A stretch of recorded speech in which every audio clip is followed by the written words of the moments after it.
Luis Watson, যাকে নিয়ে এখন খুব বেশি আলোচনা হচ্ছেন, তিনি একজন পেশাদার ফুটবল খেলোয়াড় যিনি বর্তমানে ইংল্যান্ডের ক্রাউনলি টাউন ক্লাবে মিডফিল্ডার হিসেবে খেলছেন। তিনি বাংলাদেশি বংশোদ্ভূত এবং বাংলাদেশের জাতীয় দলে খেলার সম্ভাবনা আছে তার। তার যদি একটু পরিচয় দিতে চাই, তিনি 7 জুন 2001 সালে জন্মগ্রহণ করেছেন ইংল্যান্ডে। তার খেলার যে পজিশন সেটা হচ্ছে সেন্ট্রাল বা হচ্ছে অ্যাটাকিং মিডফিল্ডার, মানে মাঝমাঠ থেকে আক্রমণে ওঠার যে বিষয়টা, বা তিনি সেন্টার ফরওয়ার্ড হিসেবেও খেলতে পারেন। ক্লাব ক্যারিয়ারে তিনি ওয়েস্ট হ্যাম ইউনাইটেড একাডেমির মাধ্যমে তার ক্লাব ক্যারিয়ার শুরু হয়। তিনি ডার্বি কাউন্টি খেলেছেন, লুটন টাউনে খেলেছেন, চার্লটন অ্যাথলেটিক এবং বর্তমানে ক্রাউনি টাউনে তিনি খেলছেন। 2026 সালে ক্রাউনি টাউনের সাথে তিনি 2 বছরের চুক্তি করেছেন। আগের আন্তর্জাতিক খেলোয়াড় হিসেবে তিনি ইংল্যান্ড অনূর্ধ্ব-15 এবং আয়ারল্যান্ড অনূর্ধ্ব-18 ও অনূর্ধ্ব-21 দলে প্রতিনিধিত্ব করেছেন। এটা একটা বড় ব্যাপার বাংলাদেশের জন্য, বাংলাদেশের ফুটবলের জন্য।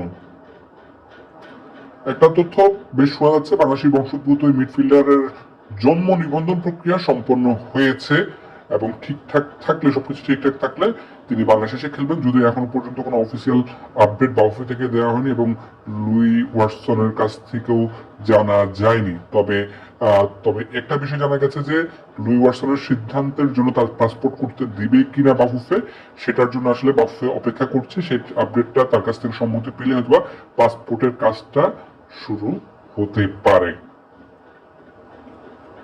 যেটা বলছিলাম যে তিনি আসলে ভার্সেটাইল একজন মিডফিল্ডার, তিনি মধ্যে একজন সেন্ট্রাল বা অ্যাটাকিং মিডফিল্ডার হলেও ক্লাবের প্রয়োজনে চমৎকার ডিফেন্সিভ মিডফিল্ডার হিসেবেও তিনি আসলে কাজ করতে পারেন। একজন ডিফেন্সিভ মিডফিল্ডার বাংলাদেশের ফুটবলে খুব বেশি প্রয়োজন। যে জায়গাটায় জামাল ভুঁইয়া খেলেন বা হচ্ছে সোহেল রানারা খেলে থাকেন, সেই জায়গায় লুই ওয়াটসন অনেক বড় একটা নাম হতে পারে বাংলাদেশের জন্য, যিনি ডিফেন্সিভ মিডফিল্ডে কাজ করবেন এবং অ্যাটাকিং মিডফিল্ডেও খেলতে পারবেন।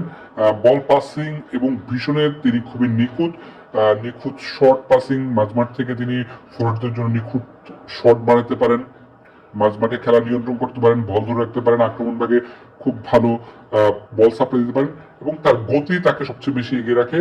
গতি এবং ড্রিবলিং, তার গতি আছে এবং ড্রিবলিংও তুমি খুব অসাধারণ, এবং তার আমরা দেখেছি বেশ কিছু ভিডিওতে তার গোল করার অ্যাবিলিটিও আছে। তো এরকম একজন যদি বাংলাদেশের ফুটবলে যুক্ত হন, নিশ্চিতভাবেই বাংলাদেশের ফুটবলের জন্য সেটা অনেক বেশি লাভবান হবে এবং মাঝ মাঠে বাংলাদেশের যে দুর্বলতা সেটি বাংলাদেশ ফুটবল কাটিয়ে উঠতে পারবে।